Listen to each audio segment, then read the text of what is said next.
Are you really blind? Yes, ma'am. Oh. Thank you. Thank you, ma'am.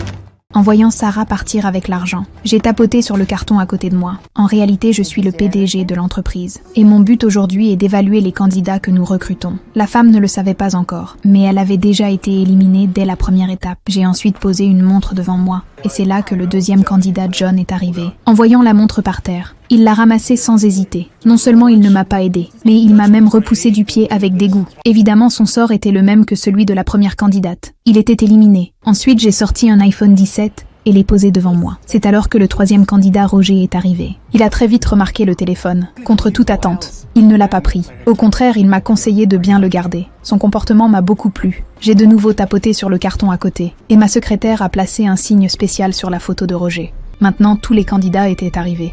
La secrétaire leur a demandé d'attendre quelques minutes, et elle a également préparé des collations pour eux. En voyant de la nourriture gratuite, Sarah et John se sont précipités pour en profiter. Moi qui faisais semblant d'être un agent d'entretien, j'ai voulu en prendre aussi, mais Sarah m'en a empêché et s'est moquée de moi. John l'a suivi et m'a également averti. What is wrong with you? She just got hungry. Here, man.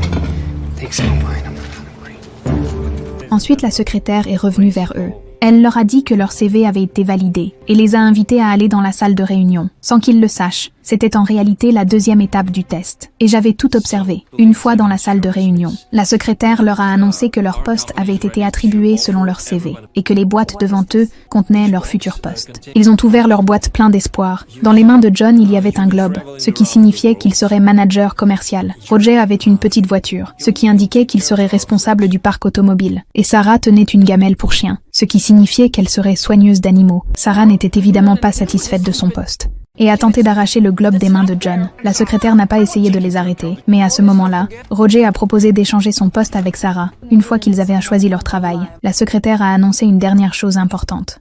Au fond de la boîte se trouvait une surprise spéciale. Ils étaient un peu confus, mais ont ouvert comme demandé, sans le savoir. C'était le véritable résultat de l'entretien. John était complètement choqué d'être éliminé. Sarah a souri avec méchanceté, mais en voyant qu'elle était elle aussi éliminée, elle a immédiatement cessé de rire. Roger a regardé sa carte sans y croire. La mention « Admis » le remplissait d'émotion. J'ai alors rejoint la salle après avoir changé de vêtements. Sarah et John ne voulaient pas accepter ce résultat, mais ce que j'ai dit ensuite les a complètement fait taire. L'argent et la montre au sol n'étaient que des objets de test. Tout était faux. Et parmi tous les candidats, Roger était le seul ayant réussi toutes les épreuves. Il sera donc nommé vice-directeur général de l'entreprise.